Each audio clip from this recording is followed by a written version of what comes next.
And good evening, everyone. I'm Erin Burnett. Out front tonight, America's new path to war. So the United States is lowering the threshold for American military involvement in a possible war with North Korea. In the face of mounting threats from the young, untested dictator of the country, Kim Jong-un, the U.S. is getting ready to fight back. Now, while the nearly 30,000 American troops in South Korea are already obligated to defend that country in the event of an all-out war, under the new plan, these troops could fight in direct response just to provocations from North Korea. It could be a significant difference from the way things are right now. Pentagon correspondent Chris Lawrence is out front tonight. And Chris, let me start off by asking you that question. What does this new agreement actually mean for American troops and the threshold where they would be in conflict? Erin, it basically puts it down on paper and formalizes the agreement that the U.S. is going to be a part of this defense right from the get-go. Not just all-out war, but even these small-scale attacks. So what are we talking about? Well, North Korea was accused of sinking, torpedoing a South Korean ship. So one of the provocations could be North Korean ships going into these disputed waters, which they have in the past. Also, air. North Korean jets flying into South Korean airspace. They came close to violating the DMZ just last year. South Korea had to scramble 4 fighter jets in response.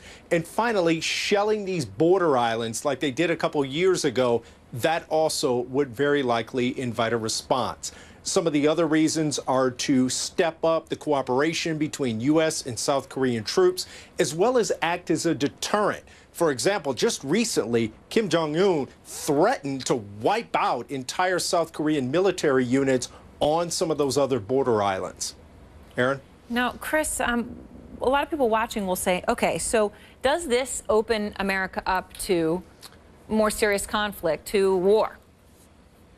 It actually opens the U.S. up to smaller conflicts, but those smaller conflicts are more likely to happen, and they happen more frequently. So it's opening the range of things that the U.S. might be involved in right from the get-go. And even though South Korea may still respond first to a North Korean provocation, if North Korea then retaliates, you start to get this escalation that the U.S. could be very much involved in. That's right. Small things can become big things pretty quickly. Chris Lawrence, thank you. And I want to bring in Colonel Cedric Leighton now and Gordon Chang, author of Nuclear Showdown, North Korea Takes on the World. Gordon, let me start with you. So this agreement, you just heard Chris Lawrence reporting what it would mean. So the things that North Korea seems to do pretty regularly could now mean American troops are fighting over. You say this is dangerous.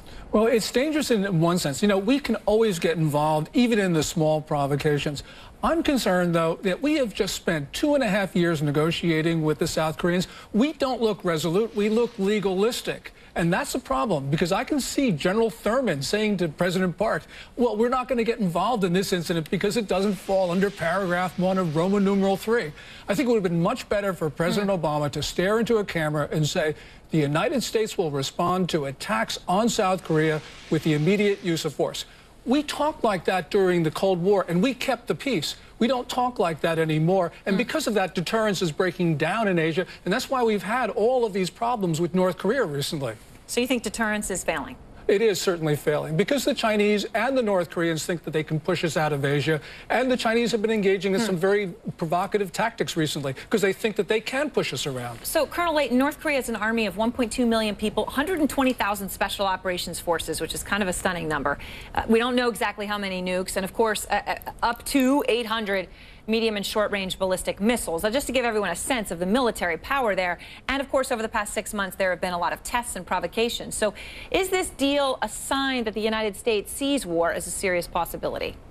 I think so, Erin. I think it's one of those moments where the United States is looking at burden sharing with its allies. So it's, although it may be legalistic, as Gordon mentioned, these are the kinds of agreements that the Obama administration really wants to bring to the forefront with its allies.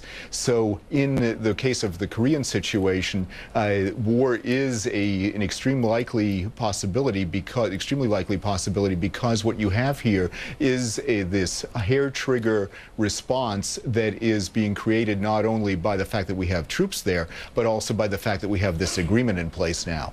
And what, Colonel, does that war look like? Because a lot of Americans are saying, all right, I'm worried about North Korea. North Korea is an issue, but I've been hearing a lot about it over the years, and I don't know that I am quite aware or quite prepared for what you just said, that war is a real possibility. Well, the war may not be a full-blown war in the sense of a nuclear confrontation or even a major theater war with massive armies fighting each other across the Korean Peninsula, as was the case in the 1950s. But what will happen probably is you'll have responses to some very specific actions. So if an island is shelled, a South Korean island is shelled, there'll be a response that will be commensurate with that action. There'll also be an action probably to get rid of the North Korean command and control elements that are controlling military actions against the South, and the South Koreans will probably lean on us to do that for them. Gordon, what I don't understand, though, is, I mean, who knows? This is the gamesmanship of war, right? There's a provocation. The United States responds. North Korea wants to prove it's tough. Why, in that situation, wouldn't they use a short-range nuclear missile on South Korea? Well, because they know that we would know because we could trace it, and so therefore we can retaliate. But they believe that the United States would respond. They may, they may think that they can get away with it because if they think the United States won't respond. This was the whole issue during the Cold War in Western Europe, whether the U.S. would use nukes to protect countries that were not the United States.